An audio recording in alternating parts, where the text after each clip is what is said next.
اکابرین میں سے ایک بزرگ تھے، وہ قرآن مجید پڑھتے پڑھتے اس آیت تک پہنچے وَإِن مِّنكُمْ إِلَّا وَارِدُهَا كَانَ عَلَىٰ رَبِّكَ حَتْمًا مَّقْضِيًّا، کہ تیرے رب کا فیصلہ ہے کہ ہر ایک نے پل صراط کے اوپر سے گزرنا ہے۔ بس پڑھتے پڑھتے یہ آیت آئی، پل صراط کا خیال آیا اور رونا شروع کر دیا۔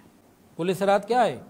یہ عین جہنم کے اوپر ایک پل ہے اور ہر ایک نے اس کے اوپر سے گزرنا ہے۔ جو گزر جائے گا سامنے جنت ہے، جو نہیں گزر سکے گا نیچے گرے گا، نیچے جہنم ہے۔ اچھا کون گزر سکے گا اور کون نہیں، اس کا اصل تو قیامت ہی کے دن معلوم ہوگا، لیکن علماء کرام نے یہاں لکھ دیا ہے، بتا دیا ہے کہ کون گر سکے گا اور کون بچ سکے گا۔ ایک علامت انہوں نے بتائی ہے اپنے علم کی بنیاد کے اوپر۔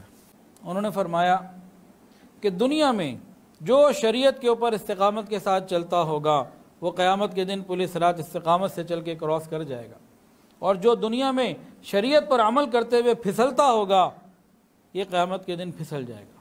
جو شریعت پر چل رہا ہوگا، ہم دیکھیں شریعت پہ چل رہے ہیں کہ نہیں، کبھی نماز 5 پڑھی، کبھی 3 پڑھی، کبھی کوئی نہ پڑھی، کبھی عشاء کے وقت میں ہی 5 پڑھ لیں۔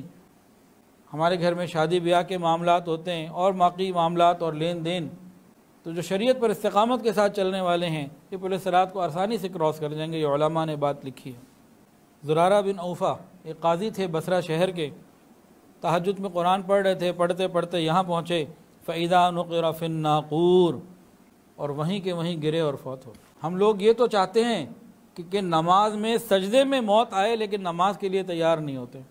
خواہش ہم سب کی یہی ہے کہ دوران نماز، دوران طواف، گنبد خضرا کے سامنے، جالیوں کے سامنے، سجدے میں ہمیں موت آئے۔ اس قسم کی خواہشات تقریباً ہم سب کی ہیں، لیکن 5 وقت نماز با جماعت پڑھنا یہ ہمارے لیے مشکل ہے۔ ایک مرتبہ حضرت امام اعظم امام ابو حنیفہ رحمۃ اللہ علیہ یہ آیت پڑھتے رہے وَامْتَازُوا الْيَوْمَ أَيُّهَا الْمُجْرِمُونَ، وہ دن قیامت کا کہ جس کے بارے میں فرمایا جائے اس دن فرما دیا جائے گا اے مجرموں ایک سائٹ پر ہو جاؤ۔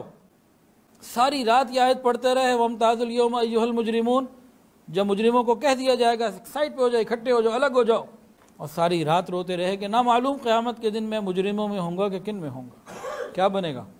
جب اس قسم کی قرآن مجید کی آیات انسان پڑھے اور سنے اور دل میں اللہ تعالیٰ کے سامنے پیشی کا خیال ہو، پھر دل لرزتا تو ضرور ہے۔ ہم رمضان میں قرآن پڑھتے ہیں، تراویح میں پڑھتے ہیں، سنتے ہیں، کیا ایسی کوئی کیفیت ہمارے اندر بھی آتی ہے؟ اس پہ بھی غور کرنے کی ضرورت ہے۔